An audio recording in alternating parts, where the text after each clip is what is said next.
لوگوں سے اچھی بات کہو. بس قرآن نے کیا کہا؟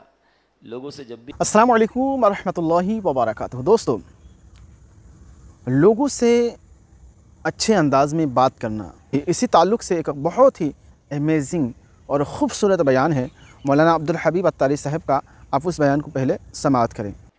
آج ایک آیت کا صرف یوں سمجھیے کہ مختصر سا جز، چھوٹا سا حصہ، مگر امیزنگ، کمال کا پیغام ہے، کمال کا یوں سمجھیے ہمیں ایک آرڈر دیا گیا ہے. اگر اس پر عمل کر لیں تو زندگی خوبصورت، زندگی آسان، گھروں میں امن، دوستوں میں پیار، محلوں میں امن ہو جائے گا. ایسا کیا ہے؟ 2-3 الفاظ کے اندر اتنی کمال کی بات فرما دی گئی. چنانچہ پارہ نمبر 1 ہے، سورہ بقرہ ہے، آیت نمبر ہے 83. اللہ ارشاد فرماتا ہے وَقُولُوا لِلنَّاسِ حُسْنًا، اور لوگوں سے اچھی بات کہو. بس قرآن نے کیا کہا؟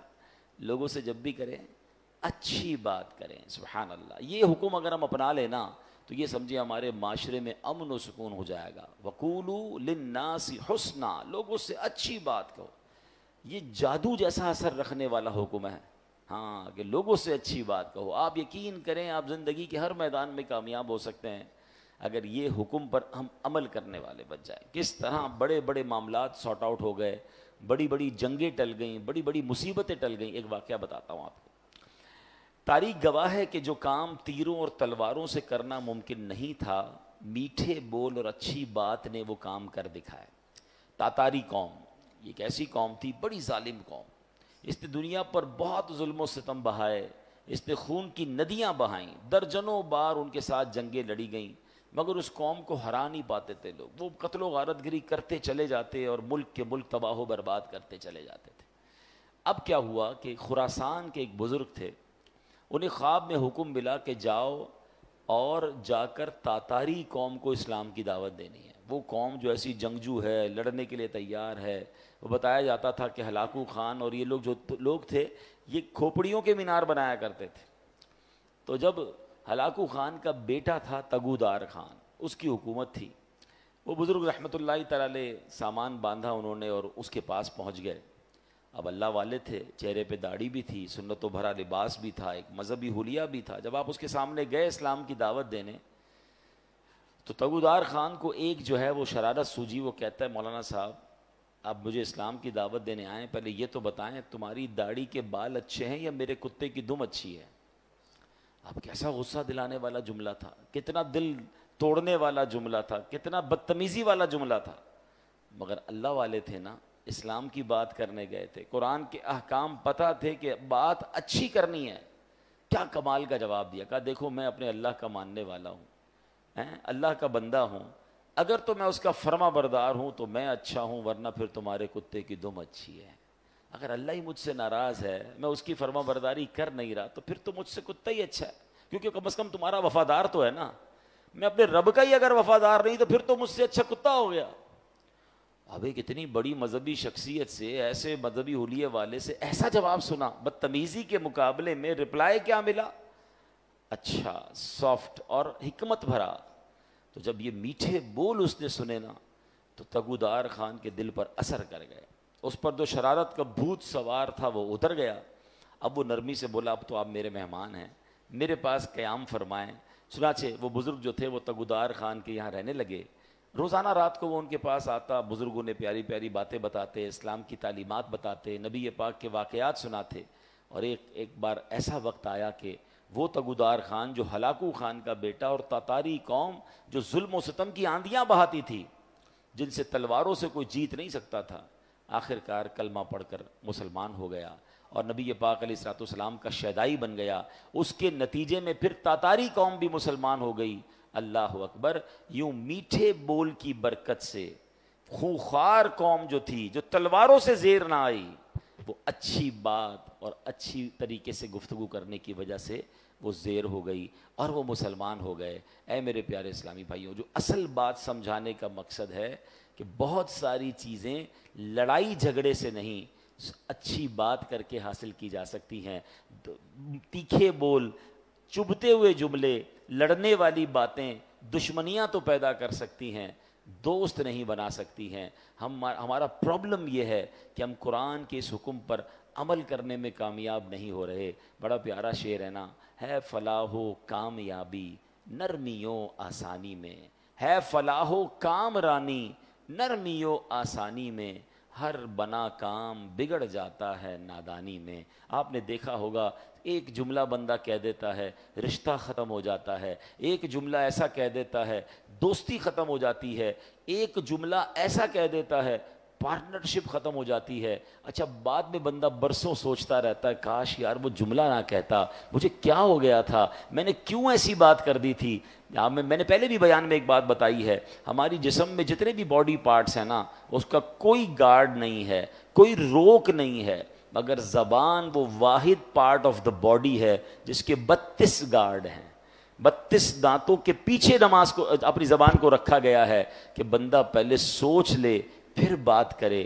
مگر جب یہ زبان چلتی ہے تو 32 پہرے داروں کا خیال بھی نہیں رکھتی اور کسی کا دل توڑ دیتی ہے, کسی کا گھر توڑ دیتی ہے. قرآن نے کیا حکم دیا, ہم آج بات قرآن کی کر رہے ہیں. اللہ فرماتا وَقُولُوا لِلنَّاسِ حُسْنًا, اور لوگوں سے اچھی بات کہو. کاش ہمیں اچھا بولنا نصیب ہو جائے, میٹھا بولنا نصیب ہو. کڑوا بولنا بہت سارے لوگوں کو آتا ہے, ایسے ایسے جملے ڈھونڈ کر لاتے ہیں اور سامنے والے کو کہتے ہیں کہ اس کا دل چھلنی ہو جاتا ہے, اس کو اس قدر غصہ آ جاتا ہے کہ بات پھر لڑائی تک پہنچ جاتی ہے. نہیں میرے پیارے اسلامی بھائیوں, اس طرح کی باتیں کرنے کا کیا فائدہ. اب اتنی کڑواہٹ ہے لوگوں کی زبان میں. اب موٹر سائیکل پر جا رہے ہیں, سائیکل پر جا رہے ہیں, گاڑی میں جا رہے ہیں یا رستے میں جا رہے ہیں, کسی کی ٹھوکر لگ گئی, وہ انسان ہے نا, غلطی ہو جاتی ہے, اندھا ہے کیا, دیکھ کر نہیں. اسٹارٹ ہی تیکھے جملوں سے ہو رہا ہے, آنکھیں نوچ لوں گا تمہاری, جانتا نہیں میں کون ہوں. یعنی everybody is ready to fight. معافی, درگزر ہیں, عفو کہاں گیا. ہم کیوں کسی کو یہ احساس نہیں دلاتے کہ ہو جاتی ہے انسان سے غلطی. کیا آپ سے غلطیاں نہیں ہوتی؟ مجھ سے مسٹیک نہیں ہو سکتی؟ کیا ہر مسٹیک, ہر غلطی کی سزائے موت ہی دینی ہے؟ وہ لوگ جو اس طرح سختیاں کرتے ہیں, اس طرح ان کے جملے کڑوے ہیں, وہ تنہا رہ جاتے ہیں. مجھے ایک بات بتائیں, آپ کی لائف میں بھی ایسے بہت سارے لوگ ہوں گے جن سے بات کرنے کو آپ کو جی نہیں چاہتا ہوگا. ہیں کیوں نہیں چاہتا؟ کیونکہ ان کی بات میں کڑواہٹ ہے, ان کی بات ہمیشہ سختی سے شروع ہوتی ہے, ان کی بات میں چبن ہے. ایسے لوگ تو مسجد میں آنے والوں کو ناراض کر دیتے ہیں. اب مسجد میں بچے آتے ہیں, ٹھیک ہے, بچے تو بچے ہی ہوتے ہیں نا, ان کو کیا پتا شرارت کرنی ہے نہیں کرنی. ان کے والد کا کام ہے, بڑے بھائی کا کام ہے کہ مسجد میں ایسے بچوں کو لائیں جو شرارت نہ کریں, شور نہ کریں. لیکن اگر کوئی بچہ کر بھی بیٹھا تو کیا اس کا انداز یہ ہوگا کہ اس بچے کو تھپڑ مار دیا جائے, اس بچے کو اتنا ڈانٹا جائے, اتنا ڈرا دیا جائے کہ آئندہ وہ مسجد میں آنے سے ڈر جائے. آپ نے آنے والی نسل کو مسجد میں آنے سے ڈرا دیا کہ نہیں بھائی مسجد میں تو بڑے خطرناک انکل ہوتے ہیں. نہیں, پیار سے, محبت سے ہمیں تو اپنی نسلوں کو آگے مسجدوں میں نمازی بنانا ہے. آج دیکھیں آہستہ آہستہ نوجوان دور ہوتا جا رہا ہے مسجد سے, اور ہم اگر آنے والے نوجوانوں کو, آنے والے بچوں کو دیکھیں جو کبھی کبھی آتا ہے اس کو مسجد کے آداب نہیں پتہ ہوتے. آپ نے واقعہ سنا ہوگا, اسلام کے ابتدائی دور تھا, ایک شخص ابھی نیا نیا مسلمان ہوا تھا, مسجد نبوی میں آیا, اس کو پیشاب کی حاجت ہوئی, اس نے مسجد میں پیشاب کرنا شروع کر دیا. صحابہ اکرام کو بڑا غصہ آیا, مسجد میں. نبی پاک نے روک دیا. اچھا, نبی پاک نے اس بندے کو پیشاب کرنے سے بھی روکنے سے منع کر دیا کہ پہلے فارغ ہونے دو. پھر اس کو اپنے پاس بلایا, فرمایا بیٹا مسجد میں, حدیث کا خلاصہ ہے, مسجد میں یہ نہیں کیا کرتے, مسجد عبادت کی جگہ ہے, ناپاکی نہیں کرتے, مسجد کا خیال کرتے ہیں. اور پانی منگوا کر اس جگہ پر ڈال دیا. اب آپ غور کریں, ہمارے یہاں اگر کوئی دیکھیں, ایک تو اللہ نہ کرے جانتے بوجھتے کوئی مسجد کی پامالی کر رہا ہے, جانتے بوجھتے مسجد کی گستاخی کر رہا ہے, وہ الگ چیز ہے. نیا مسلمان ہوا ہے, اس کو پتہ ہی کچھ نہیں ہے. اللہ اکبر. بلکہ علماء کہتے ہیں جو نبی پاک نے اس کو پیشاب کے دوران نہیں روکا, اس کی بھی حکمت یہ بیان ہوئی کہ اگر کسی بندے کو حاجت ہے اس کو آپ بیچ میں روکیں گے اس کو تکلیف ہو جائے گی. کیا مذہب ہے ہمارا, کتنی ریلیکسیشنز ہے. اور یہاں تو مارنے کے لیے تیار, ایوری بڈی, کسی کا سر پھاڑ دوں, کسی کا پیر توڑ دوں. نہیں میرے پیارے اسلام پہ, لوگوں سے نرمی سے بات کریں, اچھی بات کریں. یہ میرے اسلام کی تعلیم ہے, یہ میرے نبی پاک کا طریقہ ہے. حدیث پاک میں سنیے, فرماتے لوگوں میں بدترین وہ شخص ہے جو گھر والوں پر تنگی کرتا ہے. اچھا, پوچھا گیا حضور گھر والوں پر تنگی کرنے والا کون ہے؟ اب ذرا غور سے سنیے گا. تو نبی پاک فرماتا جب وہ گھر آتا ہے نا تو بیوی ڈر جاتی ہے, بچہ بھاگ جاتا ہے، جو ہی وہ گھر سے باہر نکلتا ہے سارے گھر والے خوش ہو جاتے ہیں، کوئی مصیبت ٹل گئی ہے. یعنی جو گھر والوں کے لیے ڈراؤنا ہے نا، فرمایا بدترین ہے وہ شخص. ایسے لوگ ہوتے ہیں جب گھر میں جاتے ہیں تو گھر والے ٹینشن میں آ جاتے ہیں، کیونکہ ان کا روب ہی ایسا ہے، ان کا اسٹائل ہی ایسا ہے کہ سارے گھر والوں کو ٹینشن میں ڈالا ہوا ہے. وقت پر کھانا نہیں ملا تو گھر والوں کی خیر نہیں، استری نہیں ہوئی تو خیر نہیں، جوتے پالش نہیں تو ان کی خیر نہیں، کپڑے کی کوئی سلوٹ ٹیڑھی ہے تو ادھر اعتراض. مطلب گھر میں جاتے ہی انسپیکٹر بن جاتے ہیں. ایسے لوگوں سے گھر والے بھی پوچھتے رہتے ہیں کہیں جانا نہیں آج آپ کو، آج دوستوں میں نہیں جا رہے آپ ہیں؟ آپ بندہ کہے نا میں 3-4 دن کے لیے کہیں جا رہا ہوں تو بڑے خوش ہوتے ہیں، اچھا بھائی چلے جائے کہیں. غور کریں، اگر میرے گھر میں جانے سے میرے گھر والوں پر ٹینشن ہے تو میں برا آدمی ہوں، میں اچھا نہیں ہوں. یہ روب نہیں ہے، یہ تکلیف ہے. آپ یقین جانیں سب سے زیادہ میرے اخلاق کے حقدار ہی میرے گھر والے ہیں. اور یہ حدیث پاک ہے، تم میں بہترین وہ ہے خیرکم لأہلہ، the best amongst you وہ ہے کہ جو اپنے گھر والوں کے ساتھ بہترین ہے.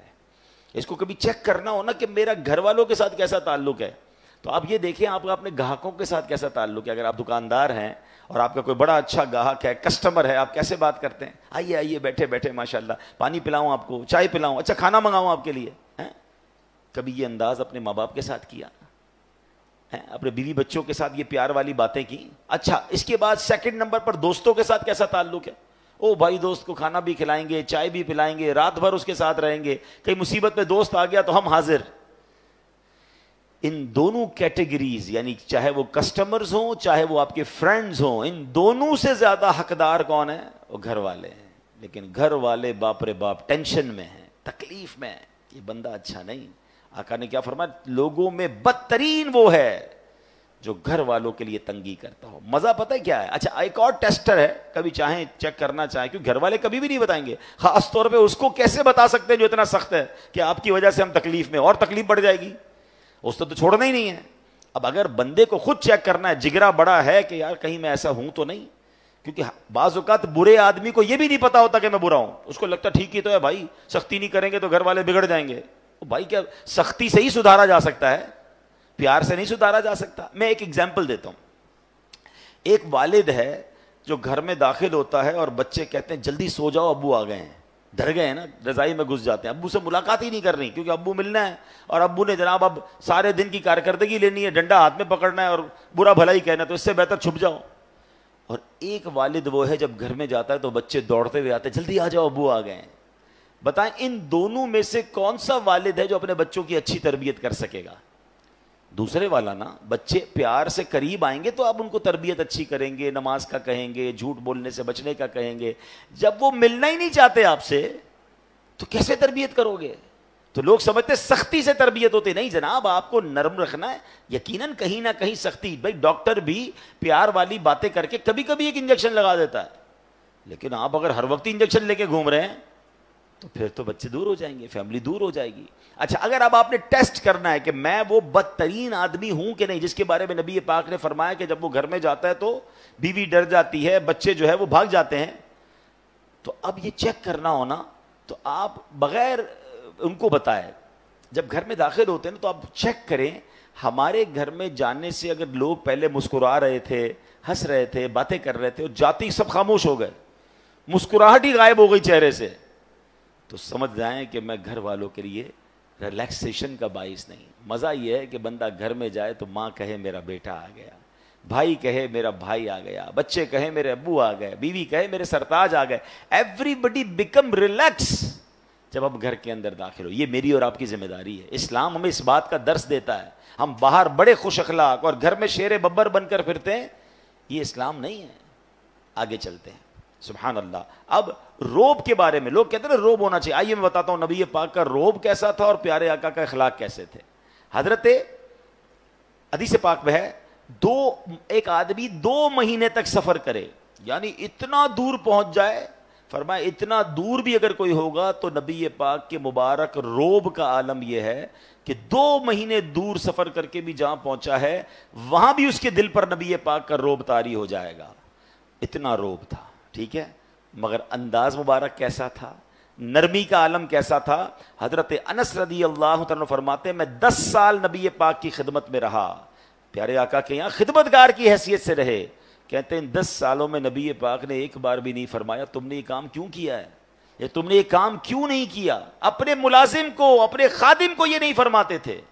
روب کا عالم یہ ہے اور نرمی کا عالم یہ ہے. فرمایا چہرہ مبارک پر ہر وقت مسکراہٹ سجی رہتی تھی.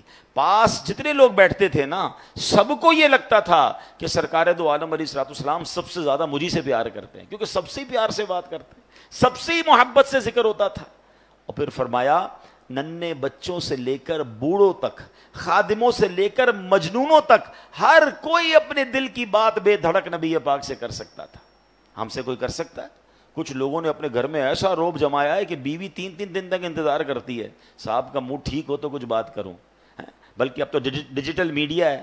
پہلے تو سنا ہے اب گھر والے پہلے مارکیٹ کا ریٹ معلوم کرتے ہیں کہ مارکیٹ ٹھیک ہے تو بات کریں, ورنہ نقصان میں جا رہے ہیں تو ہماری خیر نہیں ہے. مارکیٹ ڈاؤن ہے تو گھر والوں نے, ہمارے شوہر نے ہم پر ہی غصہ کرنا ہے. کمال ہے یار, ہمارے گھر والوں کا مارکیٹ سے کیا تعلق ہے؟ اگر کاروبار میں نقصان ہو رہا ہے تو گھر والوں پر غصہ کس بات کا ہے؟ یہ آپ کا میٹر ہے, باہر کے مسائل آپ کے ہیں. اچھا کاروبار میں فائدہ ہوتا تو کیا گھر والوں کے ساتھ کوئی بہت زیادہ بھلائی شروع کر دیتے ہیں؟ وہ بتاتے بھی نہیں گھر والوں کو, بتائیں گے تو خرچہ شروع کر دیں گے. سارے نقصان, سارے پرابلم کا ملبہ گھر والوں پہ ڈالنا ہے. بچے ڈر رہے ہوتے ہیں ابو کا موڈ آج ٹھیک نہیں ہے, بات نہیں کرنی. ملازم ڈر رہا ہوتا ہے کہ سیٹھ صاحب کا آج کل موڈ ٹھیک نہیں, 2 دن بعد بات کریں گے. ایسا کیوں؟ نبی پاک سے جو جس وقت چاہتا بات کرتا, بے دھڑک بات کرتا. آپ آسان رہے لوگوں کے لیے. میں دوبارہ جو بعد میں آئے ہیں بیان میں, ہم نے آج بیان جو شروع کیا ہے وہ قرآن پاک کے خوبصورت حکم سے شروع کیا ہے کہ اللہ کریم نے قرآن مجید میں ہمیں یوں سمجھیے زندگی کو آسان بنانے کا ایک فارمولہ عطا فرمایا. اور کیا فرمایا؟ وَقُولُوا لِلنَّاسِ حُسْنًا, اور لوگوں سے اچھی بات کہو. آپ یقین کریں جس نے اس فارمولے پر عمل کر لیا نا, اس کی زندگی آسان, اس کی فیملی خوش, اس کے دوست راضی, وہ ہر جگہ ترقی کرنے لگتا ہے. اب آپ خود دیکھیں, ایک دکاندار ہے, سودا بڑا اچھا ملتا ہے, مگر جب جاؤ اس کی زبان پر سختی ہے, گالیاں ہیں, جھاڑتا ہے, سودا ایسے دیتا ہے جیسے بھیک دے رہا ہے. ادھر گاہک جائیں گے, یا ایک ایسا دکاندار ہے جو ہر آنے والے گاہک سے محبت سے بات کر رہا ہے, پیار سے بات کر رہا ہے, طبیعت بھی پوچھ رہا ہے. بندہ کہتا ہے بڑا با اخلاق ہے. اخلاق کی برکت سے کاروبار بھی بڑھتا ہے, اخلاق کی برکت سے عزت بھی بڑھتی ہے, ترقی ملتی ہے اس کو. ایک ہی ادارے میں 2 بندے جاب کر رہے ہیں, ایک سب سے دوستی, پیار, محبت, ٹیک کیئر کرنے والا, اور ایک سب سے لڑنے والا. بتاؤ ترقی کس کو ملے گی؟ با اخلاق کو ترقی ملے گی. یعنی یہ وقولوا قولا, یہ جو فرمایا نا قرآن کا جو حکم ہے کہ وقولوا للناس حسنا, لوگوں سے اچھی بات کہو, یہ آپ کے کاروبار میں ترقی کروا دے گا, یہ آپ کی نوکری میں ترقی کروائے گا, یہ آپ کی عزت میں ترقی کروائے گا, یہ آپ کے فیملی میں محبتوں کو بڑھائے گا. یہ ایک چھوٹا سا حکم جو ہے نا وہ میری پوری لائف کو آسان کر سکتا ہے. لیکن لوگوں کو یہ بات سمجھ نہیں آتی. کچھ لوگوں کے منہ سے پھول جھڑتے ہیں اور کچھ لوگوں کے زبان سے انگارے جھڑتے ہیں. انہیں احساس نہیں ہو رہا کہ میں کتنوں کا دل توڑ رہا ہوں, کتنوں کو تکلیف پہنچا رہا ہوں. کاش یہ بات ہمیں سمجھ آ جائے. میرے پیارے اسلامی بھائیوں, اب ایک اور واقعہ سنیے. نبی پاک کے سمجھانے کا انداز, ایک ہمارے سمجھانے کا انداز. پتہ نہیں ہے نماز کیسے پڑھتے ہیں, پتہ نہیں ہے تلاوت کیسے کرتے ہیں, پتہ نہیں مسجد کا ادب کیا ہے, ایسے ڈانٹ کے سمجھائیں گے کہ بندہ پہلے ڈر جائے. اب پیارے آقا علیہ الصلوۃ والسلام کا دور ہے, اور وہ حضرت معاویہ بن حکم سلمی رضی اللہ عنہ صحابی رسول ہیں. اپنا ہی واقعہ بیان کرتے ہیں. کہتے ہیں میں شروع میں جب اسلام میں نماز فرض ہوئی نا, تو نماز کے دوران باتیں کرنے کی اجازت تھی. یہ حکم بعد میں آیا کہ اب نماز میں بات چیت نہیں کر سکتے. وہ کہتے ہیں مجھے پتہ ہی نہیں تھا, نبی پاک علیہ الصلوۃ والسلام کا حکم آ چکا تھا اور مجھے پتہ ہی نہیں تھا کہ یہ حکم آ گیا ہے. میں اس دن وہ نہیں ہوں گے محفل میں. تو کہتے ہیں میں آیا اور نماز شروع ہو گئی. نبی پاک علیہ الصلوۃ والسلام نماز پڑھا رہے تھے, میں پیچھے نماز میں حاضر ہو گیا. تو کہتے ہیں چھینک آئی ایک شخص کو, تو میں نے کہہ دیا یرحمک اللہ نماز کے دوران. تو صحابہ کرام کچھ تھے جنہوں نے مجھے بڑی تیز نظروں سے دیکھا, تو مجھے پتہ ہی نہیں تھا کہ بات نہیں کر سکتے. میں نے کہا کیوں دیکھ رہے ہو مجھے تیز نظروں سے, نماز میں ہی وہ کہہ رہے ہیں آپ مجھے کیوں ایسے دیکھ رہے ہیں. تو اب لوگوں نے اپنی ران پر ہاتھ مارا, اور کہ اب مجھے سمجھ آیا کہ مجھے خاموش کرنا چاہ رہے ہیں. یہ بول نہیں رہے مگر مجھے اشارے سے سمجھا رہے ہیں کہ بولنا نہیں ہے. کہتے ہیں میں نے نماز کمپلیٹ کر لی. جب نماز پوری ہوئی تو نبی پاک علیہ الصلوۃ والسلام نے مجھے اپنے پاس بلایا. اور نبی پاک سے بڑھ کر بہترین سمجھانے والا کون ہے, بہترین معلم کون ہے؟ کہتے ہیں نبی پاک علیہ الصلوۃ والسلام نے نہ مجھے ڈانٹا, نہ برا بھلا کہا, نہ جھڑکا, بلکہ فرمایا نماز میں باتیں نہیں کرتے, نماز میں تو اللہ پاک کی تسبیح کرتے ہیں, تکبیر کہتے ہیں, قرآن کی تلاوت کیا کرتے ہیں. کہتے بس نبی پاک نے بٹھا کر مجھے یہ سمجھا دیا. یہ بھی تو ایک انداز ہے نا. ایک بندے کو حکم پتہ ہی نہیں ہے اور آپ جناب اس پر چڑھ دوڑیں, یہ نہیں ہوتا. خاص طور پر اگر آپ نے اسلام کی بات سکھانی ہے, دین سکھانا ہے, پہلے ایک بات سمجھیے, اگر آپ اپنے بچوں کو نمازی بنانا چاہتے ہیں, قرآن پڑھانا چاہتے ہیں, یا آپ کسی نیکی کے کام کو پھیلانا چاہتے ہیں, تو ایک بار یاد رکھیں کہ آپ اچھا کر رہے ہیں تو کوئی ہے جو اس کو بگاڑنا بھی چاہتا ہے. جب بھی بندہ اللہ رسول کی بات کرے گا نا, تو اس کی مائنڈ میں ہونا چاہیے میرا ایک دشمن ہے جو اس بندے کو دین کی طرف نہیں آنے دینا چاہ رہا, کیونکہ شیطان تو کبھی بھی نہیں چاہے گا نا. یعنی آپ سارے ماشاءاللہ جو مسجد میں آئے ہیں نا, تو ایک طاقت تھی جو آپ کو روکتی رہی, اور آپ اس کو یوں سمجھے چیرتے ہوئے آ گئے مسجد میں. ماشاءاللہ ایمان مضبوط تھا. لیکن ایسا کئی لوگوں کے ساتھ ہوتا ہے جو گھر سے نکلتے ہیں مسجد کے لیے, شیطان پہنچنے نہیں دیتا, یار اگلی بار جائیں گے, آج گرمی بڑی ہے, چلو یار آج رہنے دو. گھر سے نکلا تھا حالانکہ نماز کے لیے, مگر شیطان نے بدل دیا. تو آلویز جو دین کا داعی ہے اسے یہ سوچنا ہوگا, جو کسی کی اصلاح کرنا چاہتا ہے اس کو یہ سوچنا ہوگا کہ میں اصلاح کرنا چاہتا ہوں, شیطان دور کرنا چاہتا ہے. ہم دونوں کی لڑائی چل رہی ہے, ذرا سی میں نے سختی کی تو یہ بندہ شیطان کی مان کے دور چلا جائے گا. نرمی, پیار, محبت اتنا دو کہ وہ شیطان کی نہ مانے, آپ کی بات مانے اور اللہ رسول کی طرف آ جائے. لیکن اگر سمجھانے والا ہی سخت ہو گیا, سمجھانے والا ہی ڈانٹنے والا ہو گیا, تو پھر تو بہت آسانی سے شیطان دور لے کے چلا جائے گا. تو یہ بہت ضروری ہے ان تمام لوگوں کے لیے جو ٹیچرز ہیں, جو والد ہیں, جو تنظیم کے بڑے ہیں, جو کسی کمیونٹی کے بڑے ہیں, کسی خاندان کے بڑے ہیں. اگر آپ کو اللہ نے مقام دیا ہے اور آپ لوگوں کو کچھ گائیڈ کرنا چاہتے ہیں, you have to be soft, نرم, شفقت. آپ کی زبان سے پھول جھڑنے چاہیے, کیونکہ آپ کا مقابلہ شیطان سے ہے. وہ چاہتا یہی آپ بد اخلاقی کریں, میں لوگوں کو لے جاؤں, اور ایسا ہوتا ہے. کئی بدقسمتی سے دین کی بات کرنے والے بھی اتنے سخت ہوتے ہیں کہ لوگ پھر دین سے دور ہو جاتے ہیں. ایسا مت کیجیے, خدا کے واسطے ایسا مت. شیطان کھینچ رہا ہے اور یہ بندہ آپ کی بات سننے آ گیا ہے. اب تو پیار سے بات کیجیے, اب تو مسکرا کر بات کیجیے, اب تو نرمی کی بات کیجیے. تو انشاءاللہ اگر اس بات پر عمل کریں گے تو اللہ نے چاہا زندگی میں بڑی ترقیاں اور بڑی کامیابیاں ملیں گی. اعلیٰ حضرت امام اہل سنت فرماتے ہیں, اعمال میں ہدایت نرمی سے چاہیے کہ سختی سے ضد نہ بڑھے.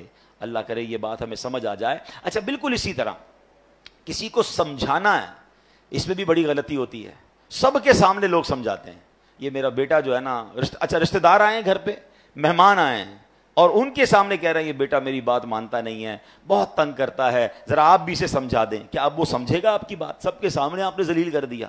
بلکہ ہمارے ساتھ بھی ہوتا ہے کہ کسی بزرگ, کسی عالم دین کے پاس اپنے بیٹے کو لے کر لائن میں لگ کر آتے ہیں اور کہتے ہیں میرا بیٹا بڑا شرارتی ہے, مجھے بہت تنگ کرتا ہے, آپ ذرا اس کو سمجھا دیں. آپ سوچیں, آپ نے اس بیٹے کو اس دیندار آدمی کے سامنے ذلیل کر دیا, وہ کیسے اپنے باپ سے محبت کرے گا؟ ہونا کیا چاہیے تھا, والد آ کر کہتا میرا بڑا پیارا بیٹا, حضرت اس کے لیے دعا کر دیں. یہ بھی تو ہو سکتا ہے, دعائی کروانی تھی, اس کی برائی کرنا ضروری ہے سب کے سامنے. اور ہو سکتا ہے آپ کا یہ جملہ بیٹے کے دل میں آپ کے لیے نرمی ڈال دے کہ یار میں ابو کو اتنا تنگ کرتا ہوں, ابو پھر بھی جا کے ایک عالم دین کے پاس, ایک بزرگ کے پاس جا کر کیا کہہ رہے ہیں کہ میرے بیٹے کے لیے دعا کر دیں, میرا پیارا بیٹا ہے. کتنا یہ تو طریقہ ہوتا ہے دل میں محبت ڈالنے کا. ہم خود ہی اپنے بچوں, اپنے چھوٹوں سے اپنے دل میں محبت دور کر رہے ہوتے ہیں. اچھا, پھر اسی طرح ایک اور کہانی کیا ہو کر آج کل لوگ ہو گئے ہیں, سوشل میڈیا پہ سمجھانا ہے. اب مجھے ایک بات بتائیں, آپ نے کسی ایک بندے کو سمجھانا ہے, اس کو ویڈیو پہ سمجھائیں گے آپ؟ اب ویڈیو پہ آپ سمجھا رہے ہیں تو شیطان ہو سکتا ہے اس کو ضد ہو جائے. اچھا, آپ نے اس کو سمجھایا یا اس کی کوئی برائی بتائی اور اس نے وہ برائی ختم کر بھی لی, تو یہ ہزاروں لاکھوں لوگوں کو آپ نے اس کی برائی بتائی, اس کا عذاب کس پر ہے, اس کا گناہ کس پر؟ یہ کون سا طریقہ ہے کہ آپ کو کسی فرد سے پرابلم ہے اور آپ اس کو سوشل میڈیا پہ سمجھا رہے ہیں, ویڈیو کے ذریعے سمجھا رہے ہیں؟ یہ تو عجیب یہ دشمنی بڑھانے والی بات ہے, یہ شیطان کو خوش کرنے والی بات ہے. اللہ کرے کہ یہ لوگوں کو بات سمجھ آ جائے کہ ایک جملہ یاد کر لیں, جس نے کسی کو سب کے سامنے سمجھایا اس نے اس کو ذلیل کیا, اور جس نے کسی کو اکیلے میں سمجھایا اس نے اس کو زینت بخشی. ہاں, اگر پیار ہے نا کسی سے, سمجھانا ہے تو اکیلے میں, حضرت آپ نے پرچی لکھ دیں, میسج کر دیں کہ یہ آپ کے بیان میں پرابلم تھا, یہ آپ کے انداز میں پرابلم تھا, یا کوئی بھی آپ کی فیملی کا ایشو ہے, آپ کے دوستوں میں ایشو ہے, ذرا اکیلے میں آپ سے بات کرنی ہے پیار سے. اچھا, اس میں بھی ایک انداز اختیار کیا جا سکتا ہے کہ آپ نے اس دن جو یہ بات کہی تھی, شاید ہو سکتا ہے میرے سننے میں غلطی ہوئی ہو, اگر ایسا کہا تھا تو ایسا نہیں کہنا چاہیے, ہیں پیارے بھائی ناراض مت ہوئیے گا. یہ بھی تو ایک انداز ہے نا, آپ اصل سمجھانا چاہتے ہیں, اور اگر آپ لڑنا چاہتے ہیں, ذلیل کرنا چاہتے ہیں, تو پھر اپنے دل سے پوچھیے. اس سے سلو نہیں ہوتی ہے. قرآن کا حکم یاد رکھیے گا کہ لوگوں سے اچھی بات کہو. اب آخری بات بڑی کمال کی بات ہے, اگر آپ یہ سمجھ جائیں نا تو میں سمجھتا ہوں اس پورے بیان کا جو عطر ہے وہ اس گفتگو میں ہے.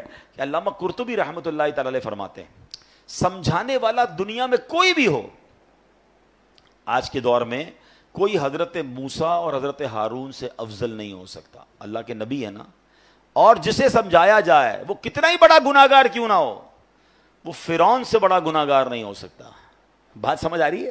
یعنی آج اگر کسی کے ساتھ آپ کو پرابلم ہے, کتنا ہی اس نے آپ کو کیوں نہ ستایا ہو, کتنا ہی وہ غلط آدمی کیوں نہ ہو, گناہوں میں وہ فرعون سے بڑھ نہیں سکتا. اور ہم میں سے سمجھانے والا کوئی بھی حضرت موسیٰ اور حضرت ہارون سے بڑھ نہیں سکتا. دو ایکسٹریم ہو گئی نا, سمجھانے والا بھی ٹاپ پہ ہے اور گناہگار بھی سب سے بڑا ہے. مگر جب حضرت موسیٰ اور حضرت ہارون فرعون کے پاس جا رہے تھے تو اللہ کریم نے کیا انہیں ارشاد فرمایا تھا, فَقُولَا لَهُ قَوْلًا لَيِّنًا, تو تم اس سے نرم بات کہنا. قرآن حضرت موسیٰ حضرت ہارون کو کہہ رہا ہے, کس سے نرم بات کرنا؟ فرعون سے. یار کسی فرعون سے بڑے گناہگار سے مل لیا آپ نے جو اس سے سختی کر رہے ہو, سمجھیے. یا حضرت موسیٰ سے زیادہ اچھا سمجھانا آتا ہے آپ کو. اتنی دو ایکسٹریم مل رہی تھی, مگر آرڈر کیا تھا کہ نرمی سے بات کرنی ہے, پیار سے بات کرنی ہے. اللہ اکبر. اب یہ بات آپ سمجھ لیں, اگر آپ سمجھانا چاہتے ہیں یہ سختی سے نہیں ہو سکتا. آپ لڑنا چاہتے ہیں پھر وہ آپ کی مرضی ہے, وہ پھر آپ اللہ کو جواب دیں کہ آپ لڑائی جھگڑے والے ہیں. اگر آپ کے مائنڈ سیٹ میں یہ کہ یار اس بندے کی غلطی دور کرنی ہے, یا اس کو ٹھیک کرنا ہے, اس کی تربیت کرنی ہے, آئندہ یہ نہ کرے, تو یہ کام نرمی سے ہوگا. سختی سے بگڑنے کا چانس ہے, دشمنیاں ہو جاتی ہیں. وہ ایک بات ہے نا کہ ایک بندہ کہیں جا رہا تھا, سر پہ اس کے کانچ کی چوڑیاں تھیں اور اس کا پورا ایک گٹھڑ تھا. تو ایک پولیس والا آیا کوتوال, اور اس نے آ کر ڈنڈا مارا اس میں. کہ بتاؤ اس میں کیا ہے؟ کہتا صاحب تھوڑی دیر پہلے تو چوڑیاں تھیں, اب تو کچھ بھی نہیں ہے. یعنی آپ ڈنڈا مار کر پوچھ رہے ہیں تو ٹوٹ گیا جو آپ پوچھنا چاہ رہے تھے, وہ تو چورا چورا ہو گیا. تو ہم بھی بعضوں کا ڈنڈا مار کے جو ہے نا سیدھا کرنا چاہ رہے ہوتے ہیں. کہتے ہیں نا پہلے ہی مٹکے میں سوراخ کر دو, اب جتنا پانی ڈالنا ہے تو پانی نے لیک ہی ہو جانا ہے, پانی بھرنا نہیں ہے. اب آپ ڈالے جائیں پانی, اب آپ سمجھاتے جائیں. پہلے تو سوراخ کر دیا آپ نے, کسی کو گالی دے کر ڈانٹ کر ذلیل کر کر اب بٹھا کے سمجھا رہے ہیں. آپ اس کے مٹکے میں سوراخ کر چکے ہیں, اب ڈالے جائیں, وہ نکل رہا ہے, جو بھی ڈال رہے ہیں وہ نکل رہا ہے. تو کاش یہ بات سمجھ آ جائے کہ ہے فلاح و کامرانی, نرمیوں آسانی میں ہر بنا کام بگڑ جاتا ہے نادانی میں. صدقہ خیرات کی بات ہم بہت ساری کرتے ہیں, ٹھیک ہے. آج آپ کو ایک کمال کا صدقہ بتاتا ہوں, 1 روپیہ بھی خرچ نہیں ہوگا. غریب لوگ ذرا غور سے سن لیں, امیر بھی سنیں, کیونکہ امیر بھی کون سا روز خرچ کرتے ہیں, ٹھیک ہے نا. یہ بغیر خرچے کا صدقہ ہے. اللہ کے حبیب علیہ الصلوۃ والسلام فرماتے ہیں اچھی بات صدقہ ہے.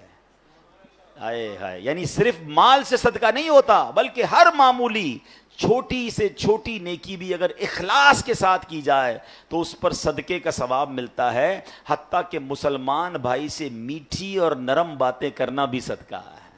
تو یہ صدقہ تو روز کیا کرے نا بھائی, بغیر پیسے خرچ کیے ثواب مل ہی جائے گا, میٹر چل رہا ہے. اور اب میں آخری جملہ کہہ کر اپنی بات کو ختم کرتا ہوں. جو عاشقان رسول ہیں, جو نبی پاک سے محبت کرتے ہیں, اس میں اس حدیث میں ان کے لیے ڈر بھی ہے اور ان کے لیے خوشخبری بھی ہے.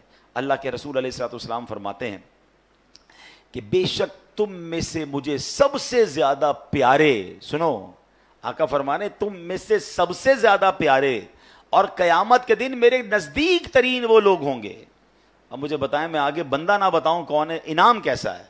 قیامت میں آقا کے سب سے قریب اور نبی پاک فرمائے میرے لیے سب سے زیادہ پیارے. سچی بات یہ میں اگلی جملہ نہ بھی کہوں نا تو ہم سب نے یہ سودا کر لینا چاہیے کہ وہ جو بھی کام ہے میں نے کرنا ہے. میری ساری زندگی ایک طرف, اگر میں نبی پاک کا پیارا ہو گیا اور قیامت کے دن پیارے آقا کے سب سے قریب ہو گیا تو پھر یہ کام کیوں نہ کروں. اور وہ کام کیا ہے؟ آقا فرماتے وہ ہے جو تم میں سے سب سے زیادہ اچھے اخلاق والے ہیں. جو زیادہ اخلاق والا ہے وہ آقا کو زیادہ پیارا ہے. اب غور کر لیں میرے اخلاق کیسے ہیں. اب اگلا جملہ جو ڈرانے والا ہے, تم میں سے مجھے سب سے زیادہ ناپسند اور قیامت کے دن مجھ سے زیادہ دور وہ لوگ ہوں گے جو برے اخلاق والے ہیں, جو زیادہ باتیں کرنے والے, منہ پھٹ, بانچیں کھول کر اور منہ بھر کر باتیں کرنے والے، گالیاں دینے والے سوچیں، طنز کرنے والے سوچیں، لوگوں کی عزتیں اچھالنے والے سوچیں۔ اگر نبی پاک ناراض ہو گئے، میری بد اخلاقی کی وجہ سے قیامت کے دن مجھے دور کر دیا گیا میرے آقا سے، تو میں نے کدھر جانا ہے؟ اللہ کرے کہ ہمیں نبی پاک کے اخلاق کا صدقہ نصیب ہو جائے، ہماری زبان سے گالی گلوچ ختم ہو جائے، طنز ختم ہو جائے، لوگوں کی بے عزتیاں ختم ہو جائیں، ہم جوڑنے والے بنیں، ہم توڑنے والے نہ بنیں۔ اللہ کریم آج قرآن کے اس حکم کو جو ہم نے سنا، جمعہ کے دن کی برکتوں سے عمل کرنے کی توفیق عطا فرمائے۔ سو دوستو، آپ نے بیان کو سنا، یہ بیان آپ کو کیسا لگا کمنٹ کر کے ضرور بتائیے گا۔ اور ہاں دوستو، یہ جو قرآن عظیم میں بتایا گیا کہ لوگوں سے اچھے سے بات کرو، تو ہمارا یہی پرابلم ہے کہ ہم بات کرنے کا ڈھنگ نہیں جانتے، لوگوں سے خراب سے بات کرتے ہیں، اچھے اخلاق سے بات نہیں کرتے، جبکہ اسلام اور قرآن اور حدیث کا یہی ارشاد ہے کہ جب بھی لوگوں سے بولو تو اچھے انداز میں بولو۔ کہتے ہیں نا کہ میٹھی بول میں جادو ہے، اگر لوگوں کو اپنانا ہے تو میٹھی بول کو اپنانا ہوگا۔ سو اس طرح کے مزید ویڈیو پانے کے لیے ہمارے چینل کو سبسکرائب کر کے ہمارے ساتھ جڑے رہیں۔ ملتے ہیں کسی اور ویڈیو میں، تب تک اپنا خیال رکھیں۔ خدا حافظ۔ السلام علیکم ورحمۃ اللہ۔